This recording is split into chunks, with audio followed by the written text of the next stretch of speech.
আগামীর প্রধানমন্ত্রী যদি তারেক রহমান হয় তাহলে দেশের মধ্যে সুন্দর হবে।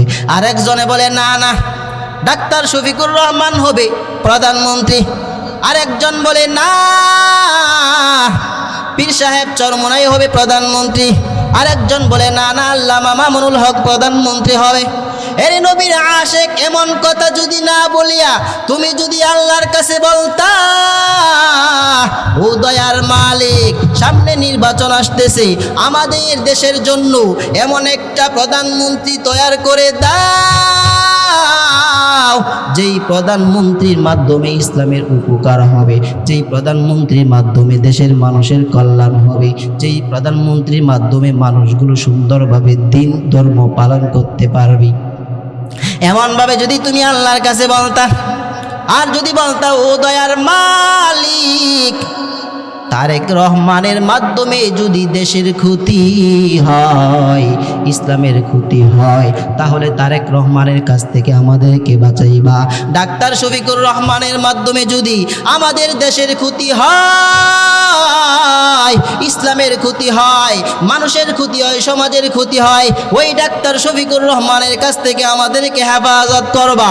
চরমোনাই পীর সাহেবের হাতে যদি ক্ষমতা যায়, আর যদি দেশের ইসলামের ক্ষতি হয়, চরমোনাই পীর সাহেবের হাত থেকে আমাদের দেশটাকে হেফাজত করবা। আল্লামা মামুনুল হক সাহেবের হাতে যদি ক্ষমতা যায়, আর যদি ইসলামের ক্ষতি হয়, দেশের মানুষের ক্ষতি হয়, তাহলে তার হাত থেকেই তুমি এই দেশটাকে রক্ষা করবা। তবে আমাদের চাওয়া পাওয়া হলো, যেই মানুষটার মাধ্যমে ইসলামের উপকার হয়, যেই মানুষটার মাধ্যমে ইসলামের উপকার হয়, ধর্মের উপকার হয়, মানুষের উপকার হয়, দেশের মানুষের উপকার হয়, দেশের কল্যাণ করা হয়, এমন একটা মানুষের জন্য আমাদের জন্য কবুল করে নাও। এমন একটা মানুষকে তুমি আমাদের জন্য প্রধানমন্ত্রী বানায় দাও।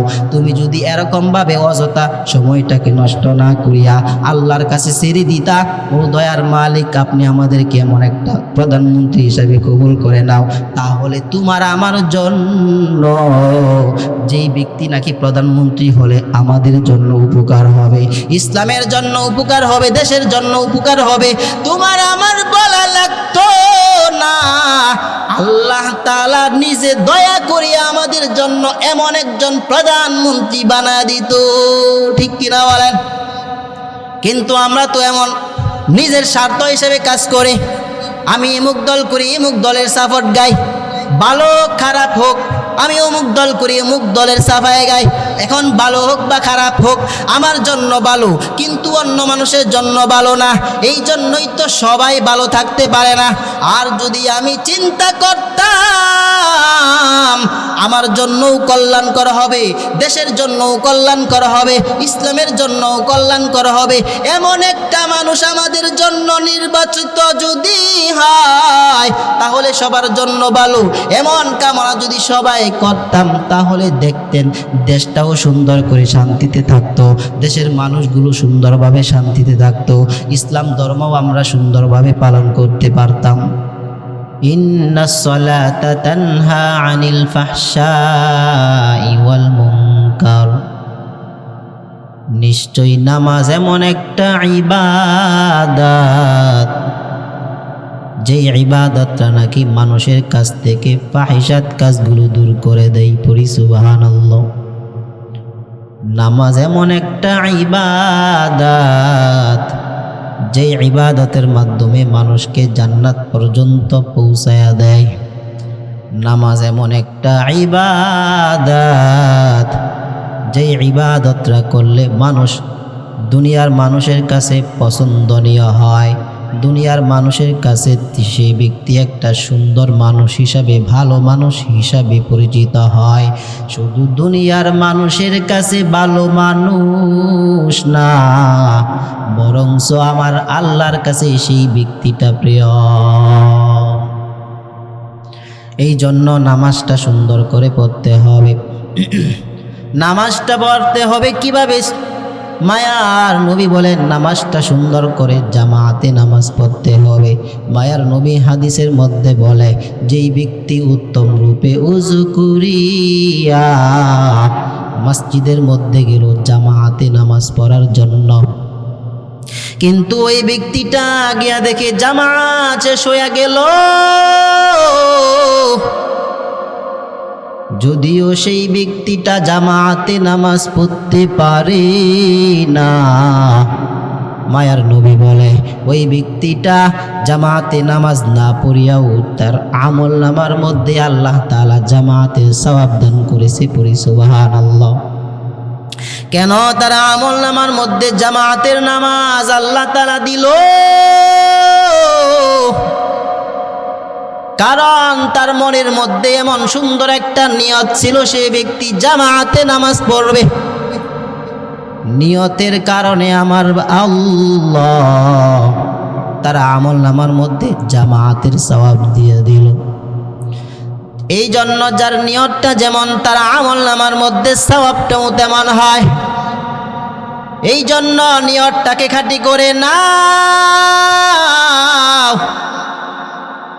নিয়তটাকে খাঁটি যদি করতে পারো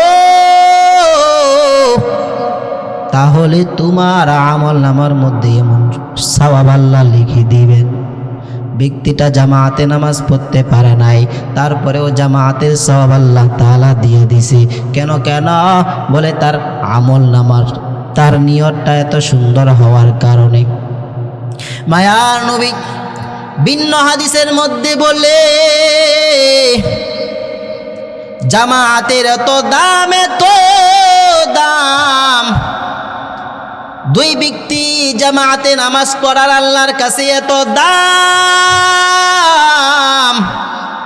চারজন মানুষ পৃথক পৃথক ভাবে নামাজ পড়লে যে সওয়াব হয় আল্লাহর কাছে, যে পছন্দ হয়, যে গ্রহণযোগ্য হয়, তার থেকে অনেক বেশি গুণ দুই ব্যক্তি জামাতে নামাজ পড়ার আল্লাহর কাছে বড় দাম। অর্থাৎ চারজন মানুষ পৃথক পৃথক ভাবে নামাজ পড়েছে, একজন এখানে, আরেকজন ওখানে, আরেকজন এখানে, আরেকজন ওখানে, চারজন মানুষ পৃথক পৃথক ভাবে নামাজ পড়ল। আর দুইজন মানুষ, একজন ইমাম আর একজন মুক্তাদি, দাঁড়িয়ে তারা নামাজ পড়েছে।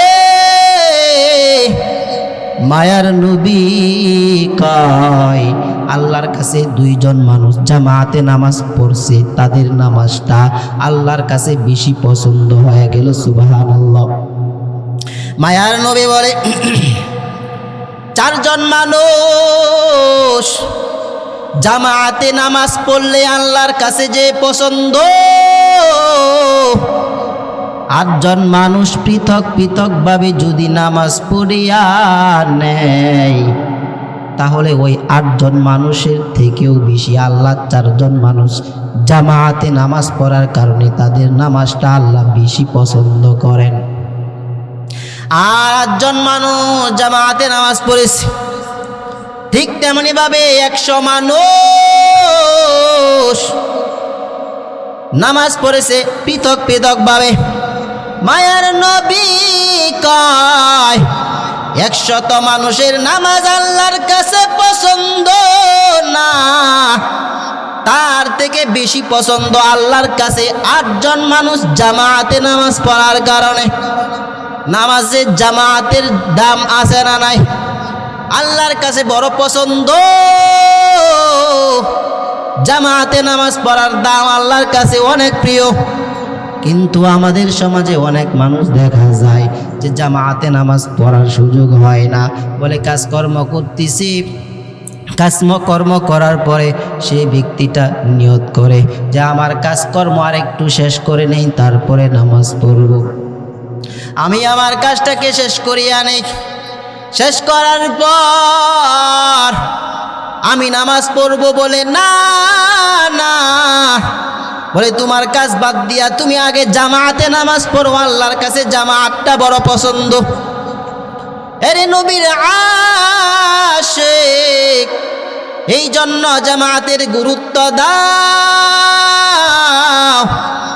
নামাজ পড়ো, জামাতের গুরুত্ব দাও। জামাতের গুরুত্ব দিলে আল্লাহর কাছে প্রিয় বান্দা হবা। আর যদি জামাতের গুরুত্ব না দেও তাহলে তুমি নামাজ পড়বা, কিন্তু আল্লাহর কাছে তেমন পছন্দের পাত্র হতে পারবা না, তেমন পছন্দের বান্দা হতে পারবা না।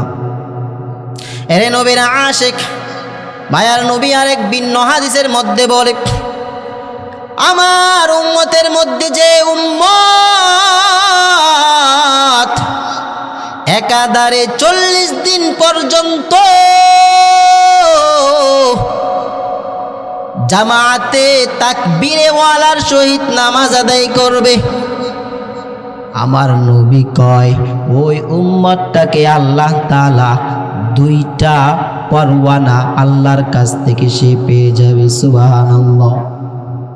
40 দিন পর্যন্ত জামাতে তাকবীরে ওয়ালার সহিত নামাজ আদায় করার জন্য বলেছে। আর যে উম্মত 40 দিন পর্যন্ত জামাতে তাকবীরে ওয়ালার সহিত নামাজ পড়তে পারবে, আল্লাহর কাছ থেকে সেই ব্যক্তিটা 2টা পরওয়ানা লাভ করবে। 1 নাম্বার, জান্নাত থেকে জাহান্নাম থেকে সেই ব্যক্তিটা মুক্তি পাবে। সুবহানাল্লাহ। জাহান্নাম থেকে 1 নাম্বার মুক্তি দিয়া দেবে। জাহান্নাম থেকে মুক্তি পাওয়ার জন্যই তো এখানে আপনারা বসেছেন, জাহান্নাম থেকে বাঁচার জন্যই তো এত কষ্ট করিয়া শেষ রাত্রিতে ঠান্ডা পানি দিয়া উযু বানায়া নামাজ পড়ে, কত ঠান্ডা পানি দিয়ে উযু বানায়, ঘুমটা এরকম ভাবে ভেঙ্গে ঠান্ডা পানি দিয়া উযু বানায় তারপরে নামাজ পড়ে কেন?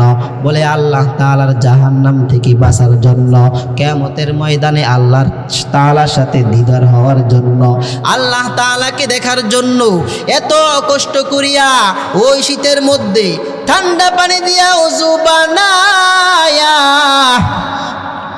এত সকালে নামাজ পড়ে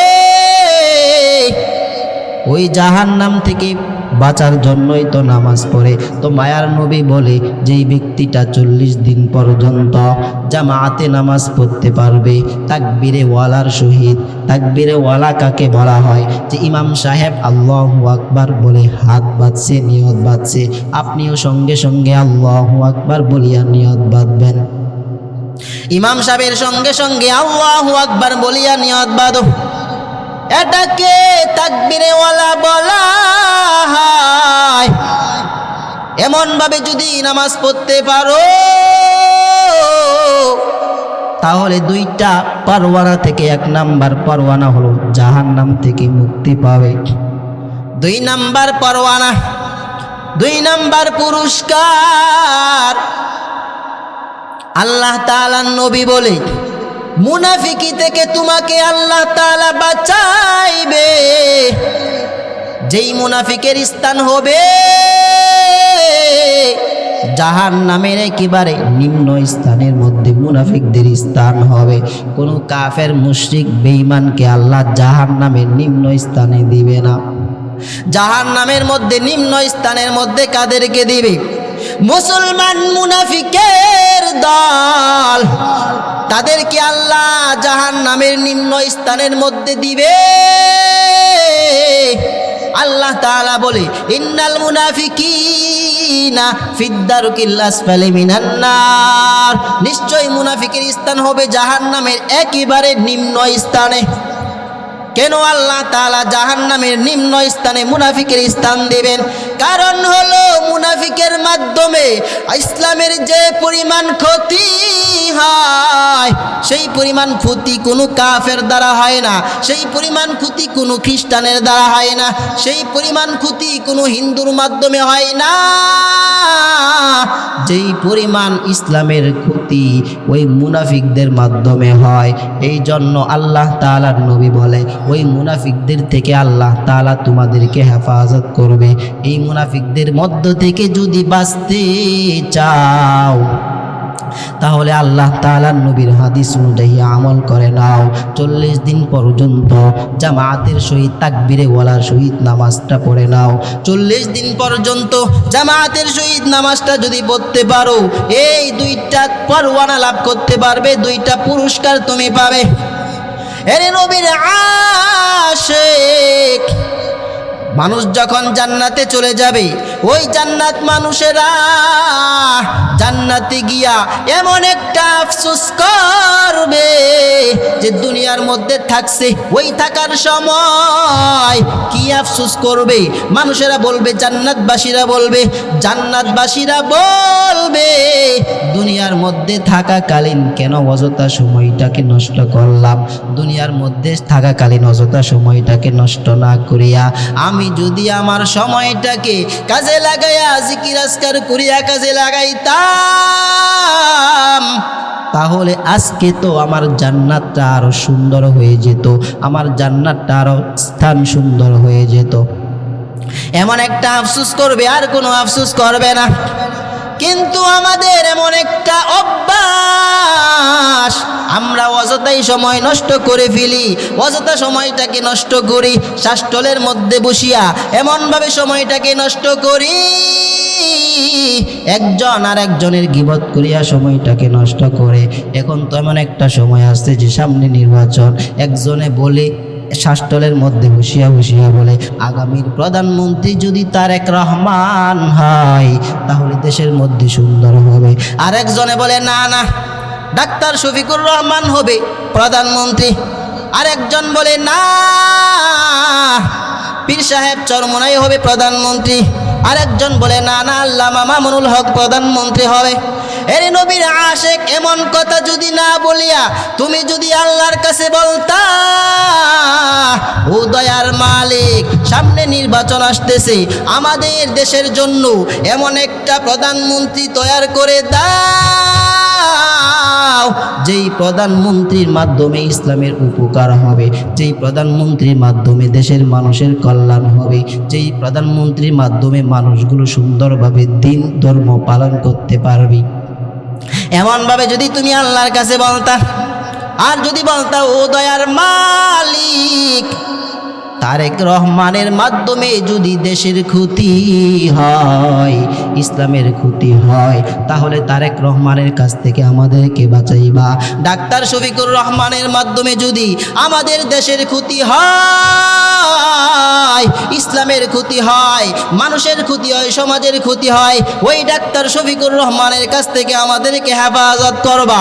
চরমোনাই পীর সাহেবের হাতে যদি ক্ষমতা যায়, আর যদি দেশের ইসলামের ক্ষতি হয়, চরমোনাই পীর সাহেবের হাত থেকে আমাদের দেশটাকে হেফাজত করবা। আল্লামা মামুনুল হক সাহেবের হাতে যদি ক্ষমতা যায়, আর যদি ইসলামের ক্ষতি হয়, দেশের মানুষের ক্ষতি হয়, তাহলে তার হাত থেকেই তুমি এই দেশটাকে রক্ষা করবা। তবে আমাদের চাওয়া পাওয়া হলো যেই মানুষটার মাধ্যমে ইসলামের উপকার হয়, যেই মানুষটার মাধ্যমে ইসলামের উপকার হয়, ধর্মের উপকার হয়, মানুষের উপকার হয়, দেশের মানুষের উপকার হয়, দেশের কল্যাণ করা হয়, এমন একটা মানুষের জন্য আমাদের জন্য কবুল করে নাও। এমন একটা মানুষকে তুমি আমাদের জন্য প্রধানমন্ত্রী বানায় দাও। তুমি যদি এরকমভাবে অযথা সময়টাকে নষ্ট না করিয়া আল্লাহর কাছে ছেড়ে দিতা, ও দয়ার মালিক, আপনি আমাদেরকে এমন একটা প্রধানমন্ত্রী হিসাবে কবুল করে নাও, তাহলে তোমার আমার জন্য, যেই ব্যক্তি নাকি প্রধানমন্ত্রী হলে আমাদের জন্য উপকার হবে, ইসলামের জন্য উপকার হবে, দেশের জন্য উপকার হবে, তোমার আমার বলা লাগতো না। আল্লাহ তাআলা নিজে দয়া করিয়া আমাদের জন্য এমন একজন প্রধানমন্ত্রী বানায় দিত, ঠিক কিনা বলেন? কিন্তু আমরা তো এমন নিজের স্বার্থ হিসেবে কাজ করে, আমি অমুক দল করি, অমুক দলের সাপোর্ট গাই, ভালো খারাপ হোক আমি অমুক দল করি, অমুক দলের সাফায় গাই। এখন ভালো হোক বা খারাপ হোক আমার জন্য ভালো, কিন্তু অন্য মানুষের জন্য ভালো না। এই জন্যই তো সবাই ভালো থাকতে পারে না। আর যদি আমি চিন্তা করতাম আমার জন্যও কল্যাণ করা হবে, দেশের জন্যও কল্যাণ করা হবে, ইসলামের জন্যও কল্যাণ করা হবে, এমন একটা মানুষ আমাদের জন্য নির্বাচিত যদি হয়, তাহলে সবার জন্য ভালো। এমন কামনা যদি সবাই করতাম, তাহলে দেখতেন দেশটাও সুন্দর করে শান্তিতে থাকতো, দেশের মানুষগুলো সুন্দরভাবে শান্তিতে থাকতো, ইসলাম ধর্মও আমরা সুন্দরভাবে পালন করতে পারতাম। কারণ হলো কিছুদিন আগে ফেসিবাদী সরকারের আমলে আমরা যখন এমনভাবে কোরআনের মজমা জমাইতাম, কোরআনের আলোচনা যদি করা হইতো, তাহলে কিন্তু যারা সুদ খায়, যারা ঘুষ খায়, যারা মানুষের উপর জুলুম করে, যারা সমাজের মধ্যে অন্যায় করে, তাদের থেকে অনুমতি নিয়ে তারপরে এই মজমা জমাইতে হইতো। ঠিক কিনা বলেন? কেন এমন হইতো? বলে আমরা খারাপ মানুষদেরকে নির্বাচনের মধ্যে ভোট দিয়া তাদেরকে এরকমভাবে নির্বাচিত করি, সেই জন্যই তো সবার কষ্ট। আর যদি এমনটা না হতো, তাহলে আপনিও শান্তিতে থাকতেন, আমিও শান্তিতে থাকতাম, দেশের মানুষগুলোও শান্তিতে থাকতো, সবাই কিন্তু শান্তিতে থাকতো। এরে নবীর আশিক, এই জন্য বলে যায় এখনো পর্যন্ত সময় আছে, যেহেতু আমরা এখনো দুনিয়ার মধ্যে জীবিত আছি, মায়ার নবীর হাদিস অনুযায়ী আমল করে নেই। একটু সময় পাইলাম, আলহামদুলিল্লাহ, সুবহানাল্লাহ, আল্লাহু আকবার, এমনভাবে তুমি তাসবিহ তাহলিল পড়ো, তোমার সময়টাকে কাজে লাগাও, অযথা সময়টাকে নষ্ট করিও না, অযথা সময়টাকে নষ্ট করিয়া জীবনটাকে তুমি বিফলে দিও না। কারণ দুনিয়ার মধ্যে তোমার আমল নামার মধ্যে যত পরিমাণ নেক আমল হবে, তোমার জান্নাতটাও আল্লাহ তত সুন্দর করে বানাইবে, তোমার জান্নাতটাও তত সুন্দরভাবে আল্লাহ সাজাইবে। এই জন্য বেশি বেশি করিয়া নেক আমল করো, সুন্দর নেক আমল করো। আল্লাযী খালাকাল মাউতা ওয়াল হায়াতা লিয়াবলুয়াকুম আইয়ুকুম আহসানু আমালা। আল্লাহ তাআলা তোমাকে আমাকে বানাইছে কিসের জন্য? লিয়াবলুয়াকুম, পরীক্ষার জন্য। কি পরীক্ষা? আইয়ুকুম আহসানু আমালা, কে উত্তম আমল করে, কে ভালো আমল করে, এটা দেখার জন্য আল্লাহ তাআলা আমাদেরকে দুনিয়ার মধ্যে প্রেরণ করেছে। এই উত্তম আমলের মধ্যে, এই পরীক্ষার মধ্যে যারা পাস করতে পারে, মৃত্যুর পর তারা আল্লাহর জান্নাতে চলে যাবে। সুবহানাল্লাহ। এরে নবীর আশিক, আমার আল্লাহ তাআলা এত দয়ার, এত মায়ার, আল্লাহ তাআলার কাছে সর্বদা ক্ষমা চাইবে। একটু গুনার কাজ হয়ে গেছি, আল্লাহর কাছে ক্ষমা চাইবে। ও দয়ার মালিক, তুমি আমাকে মাফ করে দাও, তুমি আমাকে ক্ষমা করে দাও, আমার আল্লাহ তোমাকে মাফ করে দিবে। ইয়া এলাহি তু মেরা গফফার হ্যায়, ইয়া এলাহি তু মেরা সত্তার হ্যায়, ইয়া এলাহি তু মেরা মাশুক হ্যায়, ইয়া এলাহি তু মেরা মাবুদ হ্যায়। আমার আল্লাহ তাআলা হলো অত্যন্ত দয়ার সাগর, অত্যন্ত মায়ার সাগর। এই জন্য গুনাহ করেছো, আল্লাহর কাছে তওবা করিয়া মাফ চাও, আল্লাহ তাআলা তোমাকে ক্ষমা করে দেবে। আল্লাহর কাছে তওবা করিয়া যদি মাফটা চায়া, তোমার গুনাহগুলো মাফ করিয়া যদি আল্লাহর কাছে যেতে পারো, তাহলে আল্লাহ তাআলা তোমাকে মৃত্যু নামক দরজা দিয়ে জান্নাতে প্রবেশ করাইবি। কারণ মৃত্যুর পর সর্বদা কিন্তু প্রথমে যখন কবরে রাখা হয়, ওই কবরের মধ্যে রাখলে সর্বপ্রথম সবাই যখন তোমাকে মাটি চাপা দিয়ে চলে যাবে, দুইজন ফেরেশতা এসে তোমাকে জিজ্ঞাসা করবে, মার রব্বুকা ওয়া মা দীনুকা ওয়া মান নাবিয়্যুক, কে তোমার রব, কে তোমার নবী, কি তোমার ধর্ম ছিল?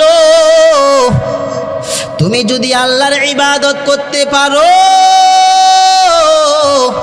তাহলে তুমি বলতে পারবা রব্বি আল্লাহ, আমার রব হলো আল্লাহ।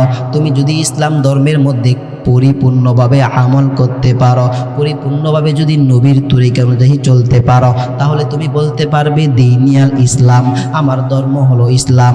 আর যদি তোমাকে বলা হয় কে তোমার নবী, ওমান নাবিয়্যুক, আমার মায়ার নবীর অনুসরণ করিয়া যদি তোমার জীবনের হায়াতটা কাটাইতে পারো, তাহলে তোমাকে এই ফেরেশতারা বলতে দেরি হবে,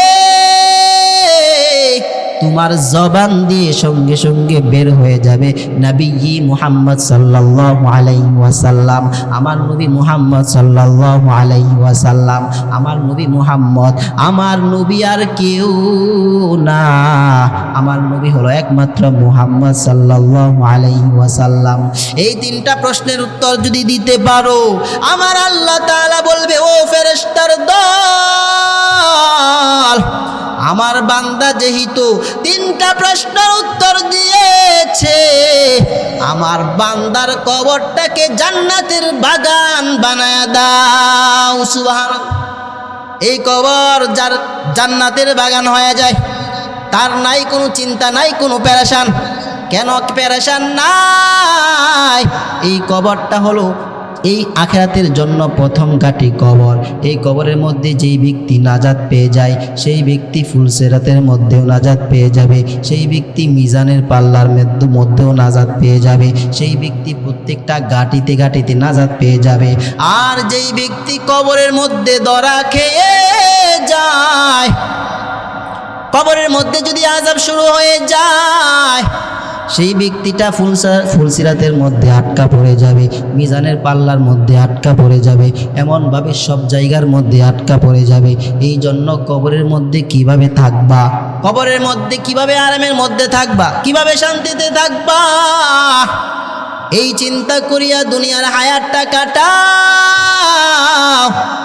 এই চিন্তা করিয়া যদি হায়াত কাটাইতে পারো, তাহলে দেখবে তোমার জীবনটা সুন্দর হয়ে যাবে। তোমার জীবনটা এমনভাবে আল্লাহ তাআলা কবুল করে নেবে, সবাই তোমাকে পছন্দ করবে, মানুষগুলো পছন্দ করবে, ফেরেশতারা পছন্দ করবে, আল্লাহ তাআলা স্বয়ং তোমাকে পছন্দ করবে। আর যদি আল্লাহর কাছে পছন্দের পাত্র হতে পারো, মৃত্যু নামক দরজা দিয়ে জান্নাতে চলে যাবি। সুবহানাল্লাহ। আল্লাহ তাআলার কাছে পছন্দের পাত্র যদি হতে পারো, মৃত্যু নামক দরজা দিয়ে তোমার জন্য জান্নাত। আর আল্লাহ তাআলার কাছে পছন্দের পাত্র যদি হতে চাও, নবীর হাদিস অনুযায়ী জীবনটাকে পরিচালনা করো। নবী যেমনভাবে জীবন পরিচালনা করেছে, নবী যেমনভাবে কৃষিকাজ করেছে, তুমিও তেমনভাবে কৃষিকাজ করো। নবী যেমনভাবে ব্যবসা করেছে, তোমার জীবনটার মধ্যেও ব্যবসার মধ্যে এমনভাবে কাজে লাগাও। নবী যেমনভাবে নামাজ পড়েছি, তোমার নামাজটাও তেমনভাবে তুমি পড়ে নাও। নবীর হায়াতটা যেমনভাবে কাটাইছি, তোমার হায়াতটাও তেমনভাবে কাটাও। আর নবীর তরিকা অনুযায়ী যদি তুমি চলতে পারো, তোমার জীবনের প্রত্যেকটা কাজ হয়ে যাবে আল্লাহ তাআলার জন্য ইবাদত। কারণ হলো আল্লাহ তাআলার হুকুম নবীর তরিকা অনুযায়ী যেই কাজটার মধ্যে থাকবে, ওই কাজটাই ইবাদতে পরিণত হয়ে যায়। এখন যদি আল্লাহ তাআলাকে খুশি করার জন্য আপনি একজন মানুষকে হত্যা করিয়া দেন, তাকে হত্যা করেছেন, এটাও ইবাদত। কিন্তু হত্যা করা কি ইবাদত নাকি? না না। তবে আল্লাহকে পাওয়ার জন্য, আল্লাহকে খুশি করার জন্য যদি একজন মানুষকে হত্যা করা হয়, সেটাও ইবাদতে পরিণত হয়ে যায়। সুবহানাল্লাহ। এই জন্য নবীর তরিকা অনুযায়ী চলো। নবীর তরিকা অনুযায়ী যদি চলতে পারো, তোমার জীবনটাও সুন্দর হয়ে যাবে। রাস্তা দিয়া চললে মানুষ তোমাকে সালাম দেবে, আসসালামু আলাইকুম ওয়া রাহমাতুল্লাহ। নবীর তরিকা অনুযায়ী চললে তোমাকে মানুষ সালাম দেবে। সবাইকে তো মানুষ সালাম দেয়, কাউকে ক্ষমতার লোভে সালাম দেয়, কাউকে আল্লাহকে পাওয়ার জন্য সালাম দেয়, কাউকে ডরে ভয়ে সালাম দেয়, আবার কাউকে নিজের মন থেকে সম্মানের জন্য সালাম দেয়। এই জন্য নিজের মন থেকে যেন সালাম দেয়, এমনভাবে তোমার জীবনটাকে গঠন করে নাও। এমনভাবে যদি গঠন করতে পারো, তাহলে তোমার জীবনটা সুন্দর হয়ে যাবে। এই জন্য আমাদের জীবনের হায়াত যেহেতু অল্প সময়ের জন্য দুনিয়াতে আসলাম, মাত্র 60 থেকে 70 বছর, এই অল্প সময়ের হায়াতের জিন্দেগি যদি আমরা সুন্দরভাবে কাটাইতে পারি, তাহলেই মৃত্যু নামক দরজা দিয়ে আল্লাহ তাআলার দিদার পেয়ে যাব। সুবহানাল্লাহ। আল্লাহ তাআলা আমাদের সকলকে নবীর তরিকা অনুযায়ী আমাদের জীবনের প্রত্যেকটা আমল করার তৌফিক আল্লাহ তাআলা দান করুক। পড়ি আমিন। ওয়া আখিরু দাওয়ানা আলহামদুলিল্লাহি রাব্বিল আলামিন। আসসালামু আলাইকুম ওয়া রাহমাতুল্লাহ।